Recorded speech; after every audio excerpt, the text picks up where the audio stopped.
Hi, welcome to another episode of Cooking with Sheena. So today I thought that I would show you a recipe that's actually really quite simple and something that's very dear to my heart. I had to make some more iced coffee today and I thought it took me so long to find a recipe that I liked and that worked and that was easy and consistent that I thought I'd share this because this recipe is all of those things. So let's get started. So first you're going to need a few things. Just some kind of jug, or it doesn't have to be like a pitcher like this. It could be like a 4-cup measuring cup or like a bowl, whatever you have. It doesn't really matter. And you're going to need some kind of measuring device. It really doesn't matter what size. I'll tell you more about that when we get into the actual recipe. And then the coffee you want to use. I have a couple of recommendations for the coffee I use and what I like and works for us. So I get this Starbucks Cafe Verona. You can get it beans or ground, it doesn't really matter. And then we also really like this Nabob Bold. And both give a very similar kind of end result, I think. They both have like a sweet kind of chocolatey taste, which sounds weird for coffee, but it is true. So try it. If you try it with a coffee and it's not very good, then I would say get another coffee and try. I bought a really cheap kind of coffee to try and it was horrible. It tasted awful. So if it's a bad coffee, I kind of feel like it amplifies the bad taste. So that being said, let's get into the recipe. So the recipe, I'm not sure where this recipe came from. It was told to me through word of mouth, so I don't know who came up with this, but it's brilliant.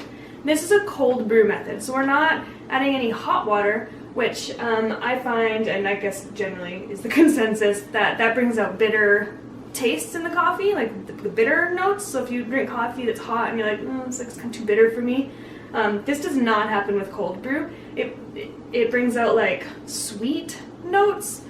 Super weird. It sounds bougie, but trust me, it's true.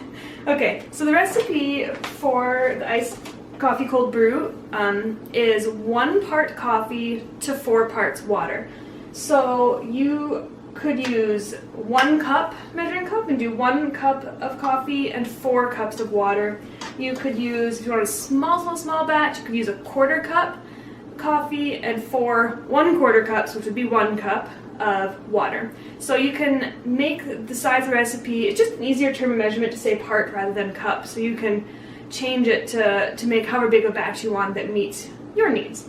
We drink a lot of iced coffee here, so I'm going to do like I call it a double recipe, but I'll show you. So first we're going to put the coffee in. This is already ground. And when the general recipe, I would say do 1 cup coffee to 4 cups water. So I'm going to double that and do 2 cups of coffee. It doesn't have to be very precise. And I'm going to go ahead and put in the 4 cups of water.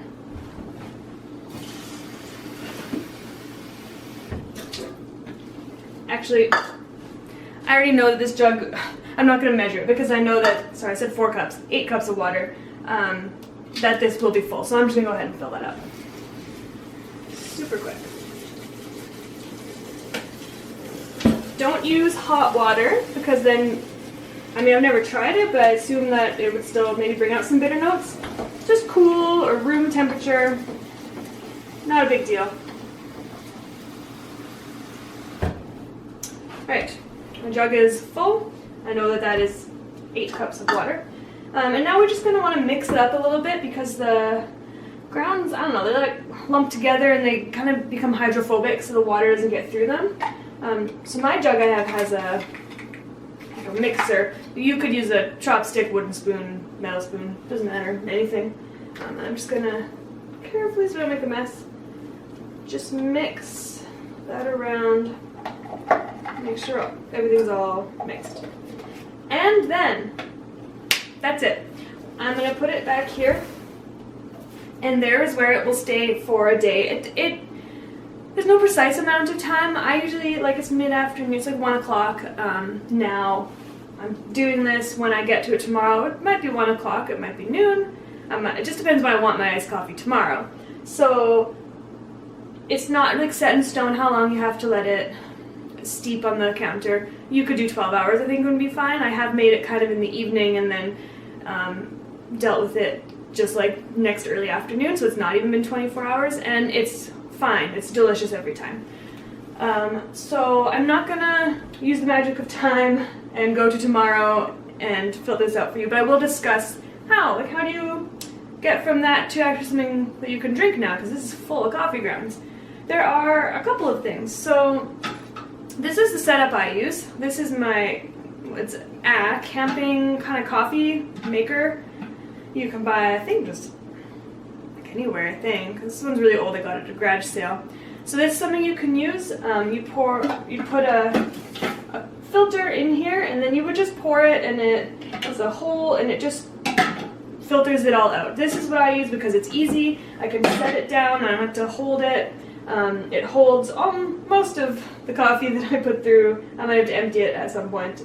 But it works, and I can leave it to finish kind of dripping all of the goodness out. So there's that. Another method you could do, if you don't have this set up or don't know where to get or don't want to spend the money on it, that's okay. There's other things you can do. I have used a 4-cup measuring cup before, and you put, my coffee maker comes with a removable, reusable filter. I'll just grab it quick and show you.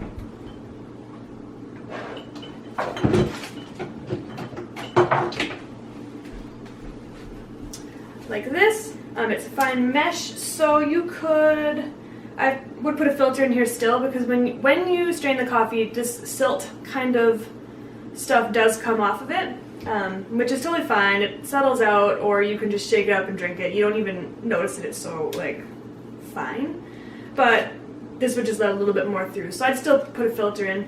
And then this doesn't exactly sit in a 4-cup measuring cup very well, so you might have to hold it or kind of rig something up, or you could use a smaller vessel, maybe something like this. This might kind of wedge in there.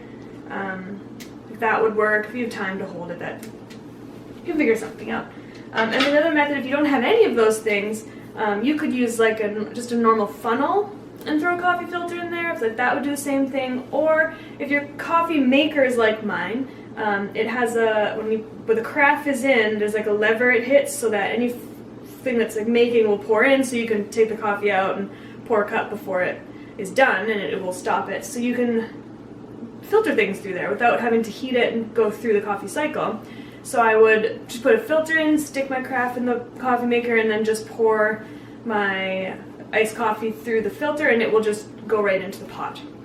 So there are different things you can rig up or figure out to do for it. So it's not it's not a super big deal. It's something that will hold a coffee filter and that will collect the coffee. So that is how you make the cold brew iced coffee. I call it a concentrate because it is a little stronger, and it can stand having just regular ice in it, and the melting ice won't really dilute it. It's just so good and delicious and concentrated. But if you want to make an iced coffee from this point and you're still unsure the proportions, I will just give you a quick rundown of that as well. So I guess I should have. That's fine. For syrup, for sweetening, Starbucks sells their syrups, so I'm doing the sugar-free one right now. So you can buy those jugs there. You can buy, there's some other brands. There's an Italian one that you see everywhere. Just any kind of coffee syrup flavored, whatever flavor you like, sweetener. I really like vanilla, and I like cinnamon, and plain sugar syrup. You can also make your own, which this is really old and it's kind of crystallized out. That is the thing that happens, so it's fine though. This is totally usable, and I use that all the time. This one has cinnamon in it, that's why it's so dark. But you would just boil some sugar and some water, just simmer it on the stove really for a little bit. There's a lot of good recipes for a simple syrup, it's called. And then I personally, it depends how sweet you like your iced coffee, I would put in probably 3 tablespoons, maybe 2 of the sweetener. Play around with it, see what you like. Just get a cup, pour some of your iced coffee in, put in as much ice as you want, and then 2 tablespoons, 3 tablespoons. If you have something with a pump, I do 3 pumps of that. And then whatever kind of milk type component you want. So right now I'm really into cream. I just threw in a couple tablespoons of cream. I've done milk before, but cream just gives it that like lush, creamy goodness. I've also made it with an oat like milk beverage. I've probably used an almond milk beverage. They all work, so it's totally customizable to what you want, and play around with it. Like if you don't like the taste of the coffee, try a different brand. If you don't like the amount of sweetness, you can add more next time, or add more now, less next time, more cream, less cream, no cream, whatever you want is totally good, and you're gonna love it. Let me know down in the comments if you've tried it, if you tried this recipe, how it turns out, and what you think. So thank you so much for watching. I hope this has been very helpful, and I hope you can enjoy iced coffee as much as I do. Bye.